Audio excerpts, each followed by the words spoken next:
Hər kəsə salam, gəlin bu sualın izahına baxaq. Deyir, ABC üçbucağında AY tam böləndir, YD AC'yə perpendikulyardır, AD 4'dür, AB 5'dir, YD kökdə 3'dürsə BY-ni tapın. İndi mən burada bu hissələri birləşdirirəm və burada məsələn bir dənə K deyirəm. Və bu zaman bu YD ilə KY bir-birinə bərabər olmuş olur. Burada kökdə 3'dür və burada 90 dərəcədir. Görürük ki, burada hipotenuz ortaqdır. Ona görə bərabər olacaq və burada bu AB-ni ümumi 5 verib. Yəni AK 5 deyil, AB ümumi olaraq 5'dir.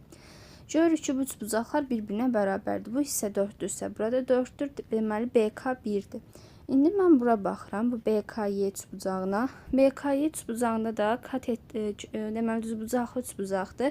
Katetlərin biri kökdə 3'dür, digəri isə 1'dir. Kökdə 3 ilə 1'in kvadratı cəmi BY-nin kvadratına bərabər olmalıdır. O da eləyir 3 üzərinə gəlsin 1 bərabərdir BY-nin kvadratına. BY-nin kvadratı 4'dür. BY mənfi ola bilmədiyinə görə BY-ni yalnız müsbət 2 götürürük və doğru cavabımız da 2 olmuş olur.